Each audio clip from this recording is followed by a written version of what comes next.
going to look at matrix multiplication. So in this matrix it shows the number of matches won, drawn and lost by different football teams in a season. So we can see we've taken the table form and put it into a matrix form.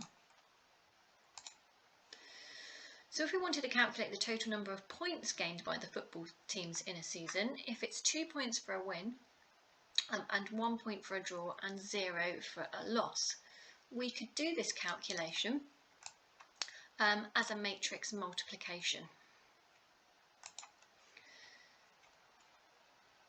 So in our first matrix we have the number of matches won, drawn and lost by the different teams, and we've put our number of points in a second matrix, which is a 3 by 1 matrix. 2 points for a win, 1 for a draw and 0 for a loss.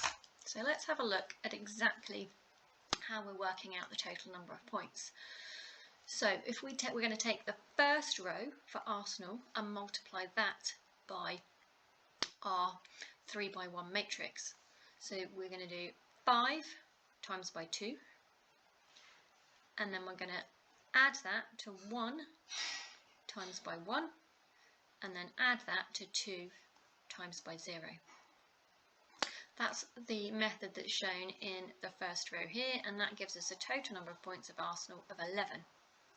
If we then go to Bolton, we do 1 times by 2 plus 3 times by 1 plus 4 times by 0. That's what we've got in our second row here, and that gives us the total number of points for Bolton. We can then do the same for the other 3 teams, and our final matrix gives us the total number of points for each team. And we can look at the order of these matrices. So our original matrix showing the numbers of matches won, drawn and lost is a 5 by 3 matrix, 5 rows, 3 columns. Our matrix with the number of points is a 3 by 1 matrix, and notice that our final matrix, our answer for the total number of points, is a 5 by 1 matrix. We'll come back to the order of matrices in just a moment. So let's go through the steps for multiplying these two matrices together. So what we're going to do is we are going to multiply the first row by the first column. So we're going to do 1 multiplied by 2, and then add that to 4 multiplied by 2. And that gives us an answer of 10 for the first entry in our answer. Then the next step is we're going to multiply the first row by the second column. So 1 times 1, add 4 times 3. So that would give us this entry here, which would be 13. Now we're going to repeat the process, but with the second row. So I'm going to multiply the second row by my first column. So minus 2 times 2 plus 1 times 2. So that would give us an answer of minus 2 in that entry. And then finally multiply the second row by the second column. So that's minus 2 times 1 plus 1 times 3, which in this final position here would give us a 1. So I've done each of these steps as a separate kind of line, but really what we would do all of that in one line of working, and our final answer matrix, if we put all of those elements together in one matrix, would be 10, 13, minus 2, 1. And here we're multiplying a 2 by 2 matrix by a 2 by 2 matrix, and our answer is also a 2 by 2 matrix. So you might have realised that we can't always multiply matrices together. They've got to be what we call conformable. And we're going to look for what I call the glasses rule to decide if we can multiply two matrices together. So if we have a look at these two matrices here, we've got a 2 by 3 matrix multiplied by a 3 by 2 matrix. So if we looked at what we would do here, we'd be multiplying the first row by the first column. So I do 2 times 1 plus 3 times 2 plus 1 times minus 4 for the first entry. So that would work, and that works because the number of columns in my first matrix, which is 3, is equal to the number of rows in my second matrix, which is also 3. So there is your glasses rule. Well, somebody's got quite a big nose if I join those glasses together. So when you write the order of the matrices underneath, if the two kind of middle numbers can be joined together and they're the same, that's your glasses rule. It means they are conformable and you can actually multiply them. If we had a look at these two matrices, these can't be multiplied, because if I started to try, I would want to do 1 times 2 plus 3 times 2 and then 4 times, there's nothing here to multiply the 4 times. So you can't multiply those together. And if we look at the order of these matrices, I've got a 1 by 3 matrix multiplied by a 2 by 2 matrix. So here, if I pick out the number of columns in my first matrix, it's not equal to the number of rows in my second matrix, so I can't do those glasses. I haven't got the same numbers, so they are not conformable. They do not multiply. They don't work. So let's look at, can we multiply matrices together and does it always work in either order? So we've got two matrices here, P and Q. So matrix P is a 2 by 2 matrix and matrix Q is a 2 by 1 matrix. So if I wanted to do PQ, so P first and then Q second, I've got 2 by 2 and 2 by 1. So there's my glasses rule, a 2 and a 2. They are conformable, I can multiply them. But if I switch them around and try and do QP, I've now got my 2 by 1 matrix multiplied by a 2 by 2 matrix. That doesn't work because my glasses rule falls apart, so they are not conformable. Right, so let's have a go at doing this multiplication of P times Q. If you want, you can pause the video and try yourself.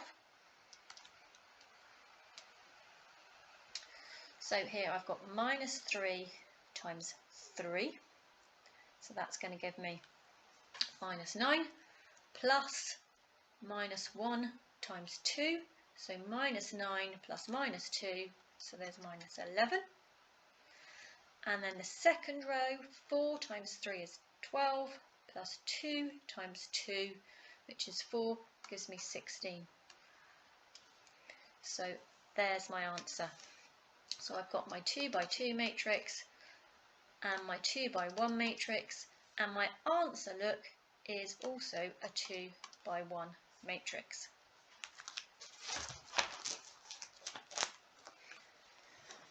So what we can also have a look at here and notice is that here is the glasses rule that tells me that my matrices are conformable and I can multiply them, but the matrix that we get for the answer, the order of that, comes from the two numbers at the outside.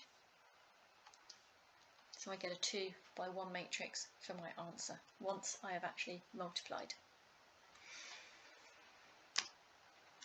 Right, I would like you to pause the video now and have a go at working out A, B.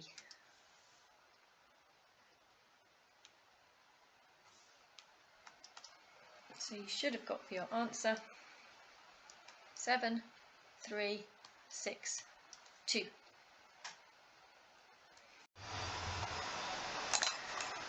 Now let's look at what happens if we multiply B times A. So we can actually do this because we're multiplying a 2 by 2 matrix by another 2 by 2 matrix, so we're still conformable. So pause the video and try working out this multiplication.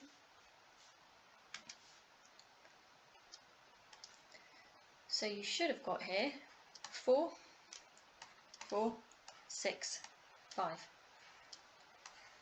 So just as a reminder, when we multiplied A B, we got 7, 3, 6, 2. So we can see here we're getting different answers when we change the order of the multiplication. Okay, what do we notice? The answers are different. So A times B is not the same as B times A. So that means that order does matter with multiplication. So unlike with numbers, 6 times 3 is the same as 3 times 6. Matrix A times matrix B is not the same as B then times by A.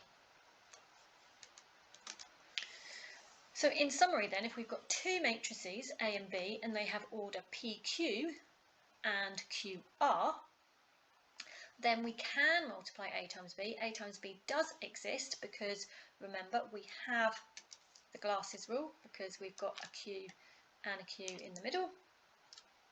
And A times B will have the order PR, so the two outside numbers. In this case, B times A does not exist because if we switch round the order, what we're left with is a P and an R in the middle, so they are not conformable and we cannot multiply.